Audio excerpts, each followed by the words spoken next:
Hey, what is up, everybody? This is Stevie Breach coming to you with the Monday Night Raw 5-point preview for tomorrow night, which is, well, actually, it is today already. It's going to be November 21st. It's going to be coming to you live from Toronto up there in the Air Canada Centre, or whatever it is up there.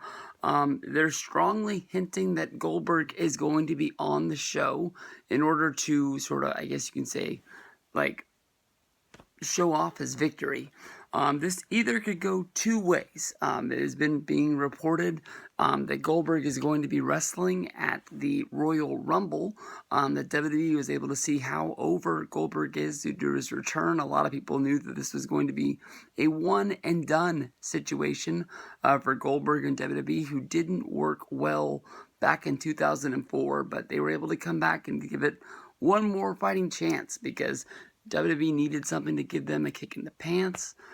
Goldberg wanted to come back and be able to show that his wife and his son, that he used to be a superhero, that this is what he used to do, to be able to show them, what made him famous, so on and so forth.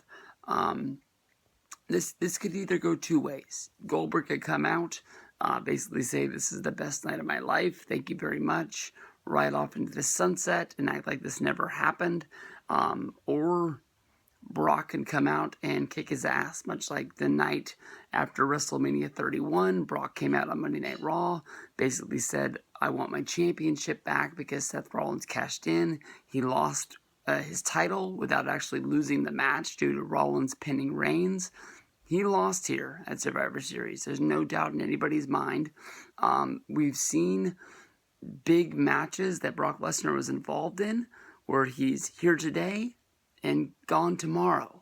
Not 100% sure if Brock is going to be on there, but if they're going to be doing Goldberg versus Brock Lesnar at the Royal Rumble, which doesn't really make sense because unless they're just not going to act like the WrestleMania 20 match happened and maybe do WWE style of doing 3 matches in a feud.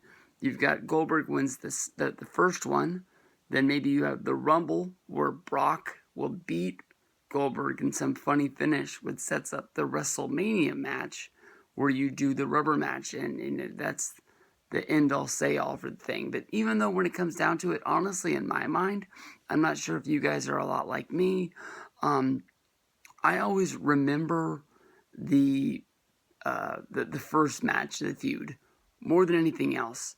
Much like how Rusev, Rusev's not a good example, but the Rusev versus John Cena feud. Kevin Owens against John Cena.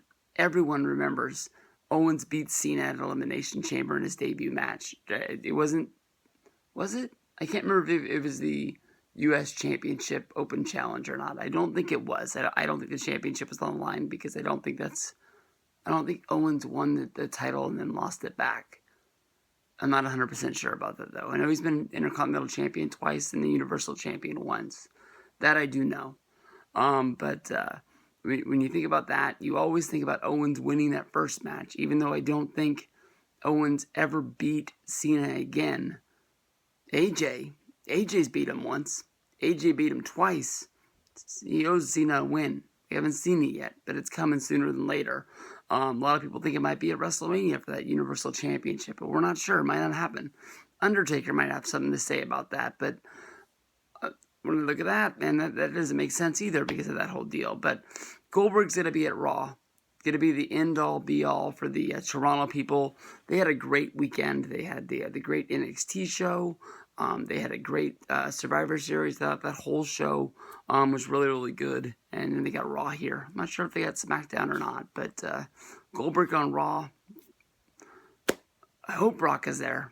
I hope Brock beats him down because if they're going to make the Royal Rumble mean something and they want that to be one of the big matches, they got to jump on that fast.